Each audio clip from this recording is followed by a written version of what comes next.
家好，欢迎来到科技。2026年刚一开始，马斯克就在一个科技访谈里预言，人类已经达到了一个新的科技起点。有些人对科技起点这个词很陌生，简单来说，起点就是人类文明进化过程中的转折点。在这些转折点上，人类由于一些重大的技术创新，导致生产力、经济社会和认知产生指数级加速。因此可以说，人类历史上每次起点就是一次文明的大跃进。今天我们就来聊聊人类文明的起点简史，当然最后还有马老板的起点大预言。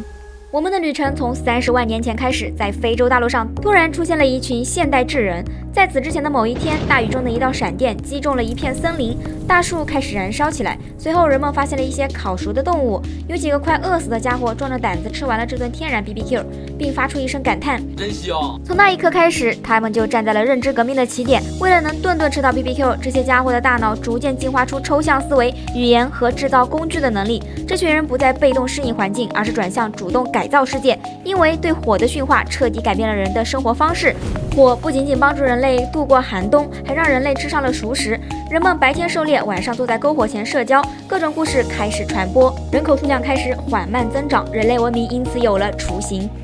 时间来到1万年前，在中东肥沃的新月地带，一个常年喜欢户外运动的家伙发现散落在土地上的小麦种子可以长出食物。从此以后，人类就告别了狩猎采集，而是转向了农业生产。这场种植革命最终发明了耕作，人们开始驯化动物，制造农具，食物多了起来，人口一下子从几百万激增到数千万，很多人聚集在一起定居生活，随后就催生出了村庄、财产和社会阶层，文明的序幕正式拉开。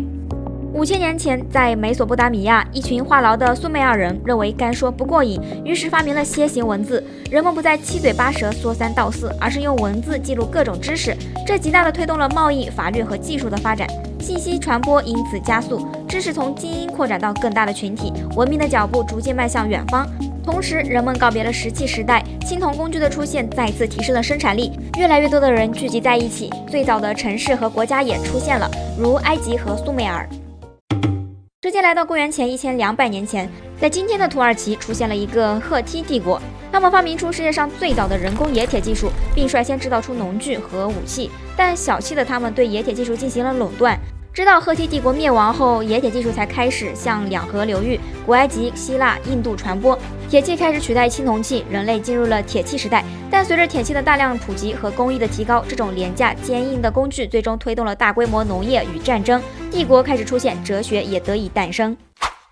公元1440年，一个叫做古腾堡的家伙觉得手抄书实在太累了，于是发明了活字印刷机。从此以后，书籍从手抄珍品开始变得平民化，信息传播速度得到了指数级的提升，知识不再被精英群体垄断，而是开始启蒙大众的思想。这进一步推动了欧洲从黑暗时代苏醒，进而引发了文艺复兴，艺术和人文主义开始出现，最终导致宗教改革和科学探索的兴起。公元1543年，一个叫做哥白尼的家伙抬头看了30年天空后，一举推倒了地心说，发表了天体运行论。后来有一个叫牛顿的家伙，为了报复一个砸到自己的苹果，推导出了万有引力。从此以后，人类开始从神学转向经验科学，现代物理和数学基础开始出现，各种启蒙运动随之而来。理性主义的胜利让知识积累进一步加速，各种学说和实验方法开始取代封建迷信，为下一次重大革命奠定基础。1765年，在英国的开夏郡，一个叫做詹姆斯·哈佛里格斯的家伙，为了让老婆抽空多陪陪自己，于是发明了一种纺纱机，一天能干8天的活。他还用老婆的名字珍妮命名了这台纺纱机。人类从此告别了手工劳作，开始了机器生产。到了1775年，一个叫做瓦特的人改良了蒸汽机，用这玩意儿给机器提供动力，简直是 amazing。工业化生产模式开始出现，人口激增，城市化开始向全球辐射，经济增长加速了60到250倍，人类社会再次被重塑。1800年，福特造出了人类第一股持续的直流电，彻底终结了煤油灯和蜡烛的时代。托马斯·爱迪生在1879年完善了白炽灯泡，让夜晚不再属于黑暗，工厂昼夜运转，街道灯火通明，人类的生活节奏第一次被24小时重塑。与此同时，卡尔本斯在1886年制造出世界上第一辆内燃机汽车 Benz Patent Motor Wagon，人类第一次摆脱马匹，引擎的轰鸣声宣告了个人机动时代的到来。电力和内燃机的双轮驱动让城市爆炸性扩张，全球贸易加速，人类从机械时代跃入了电气与速度时代。1945年7月16日，新墨西哥沙漠的 Trinity 试验现场，一团炽热火球升起，原子弹诞生。曼哈顿计划释放出核裂变的恐怖力量，人类第一次握住了足以毁灭文明的能量。但在同一时代，另一场安静的革命悄然发生。1946年，世界上第一台通用可编程电子计算机 ENIAC 在美国宾夕法尼亚大学问世。它重达30吨，占地167平方米，却以每秒5000次加法运算的速度结束了手工计算的时代。原子能与电子计算的双重诞生，让人类同时触及无限能量和无限计算的门槛，实现了能量加信息双螺旋的时代跃迁。晶体管在1947年贝尔实验室诞生，只有指甲盖大小，而它却取代了笨重的真空管。从此，机器开始缩小、加速、廉价。晶体管让计算机从军用巨兽变成了人人触手可及的工具。1970年代，个人电脑 Apple II 和 IBM PC 走进千家万户。1990年代，蒂姆·伯纳斯·李在 CERN 发明了万维网，让普通用户能够访问和浏览网页。这时，信息第一次真正实现全球化和秒速传播，物理距离被抹平，世界连成了一张无形的网，人类就此踏上比特时代的阶梯。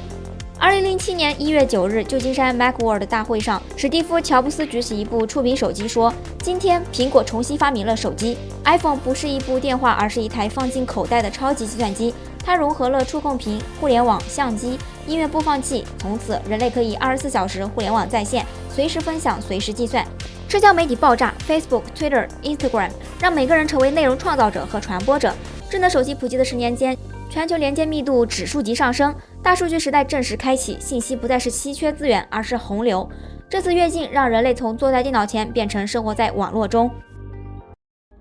2012年 ，CRISPR-Cas9 基因编辑工具问世，人类第一次可以像编辑文档一样精确地改写 DNA， 开启了编程生命的时代。2017年 ，Attentional All You Need 论文提出了 Transformer 架构，奠定现代大语言模型基础。2022年 ，ChatGPT 横空出世，数亿人第一次与真正会思考的 AI 对话。深度学习与基因编辑双剑合璧，让 AI 可以加速药物研发，预测蛋白质折叠，生物技术让衰老、疾病成为可编程问题。2026年的今天，我们已站在一个新的起义点门槛前。世界首富和科技巨头马斯克坚信，技术是解锁人类潜力的钥匙。他预测，在2026年，通用人工智能就会实现；到2030年 ，AI 的智能将超过全人类的总和。到那时，他的 xAI 公司可以实现自我设计芯片，从而达到无限进化的能力。我们人类作为生物引导程序，将目睹数字超智能体的诞生。而马斯克的野心不止于数字世界，未来他的机器人将取代重复劳动，让人类专注创造。目前 Optimus 人形机器人正在快速升级迭代，预计将在3到4年内就能超越顶尖医生，进行外科手术。机器人数量将超过人类，大量工作会被 AI 和机器人取代，但这不是失业危机，而是生产力爆炸。经济将从全民基本收入转向全民高收入，商品和服务成本暴跌，人类社会迎来无匮乏时代。能源是马斯克野心的基石，他的目标是让能源像空气一样免费，这不但能解决气候危机，也能推动全球可持续的经济发展。为此，他将充分发掘太阳能新技术，通过 Tesla Megapack 电池，能源产出将翻倍增长，而无需新建发电厂。更疯狂的是他的太空太阳能计划，他将用 Starship 火箭将100万吨载荷送入太空轨道，建立轨道数据中心。因为那里阳光充足，并且容易散热，这将让 AI 的计算成本降至最低，进而充分解放 AI 的算力。马斯克最大的野心在太空，他要让人类成为多行星物种。Starship 火箭是实现这一梦想的核心。2028至2029年，他将和 NASA 开启人类首次火星登陆任务，并在月球建立永久基地作为跳板。为什么非要去火星呢？因为地球太脆弱，一场陨石灾难就可能灭绝人类，因此在火星上重建文明不是科幻，而是生存策略。同时，他也想利用基因科学延长人类寿命，并预测未来会有重大科技突破。他还有一个备用方案，就是脑机接口，未来可以保存人类意识，达到数字永生。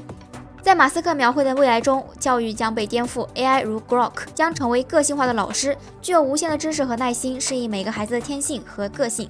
大学更多的用途是社交场所，知识获取是其次，主要是建立良好的人际关系。到那时，人的心态则至关重要。他倡导指数级心态和分域心态，鼓励人们保持乐观。尽管达到分域期之前的过渡期会有各种挑战和一些社会动荡，但世界最终会变得越来越好。人类的起点简史告诉我们，从远古非洲森林里的那一束火光，到未来火星上随处可见的人类家园，每一次科技跃迁都会带来各种挑战与机遇。既然马斯克预言的下一个起点已近在眼前，那么你准备好了吗？感谢观看，欢迎大家订阅我们的频道，一起探索了解更多的科技与历史。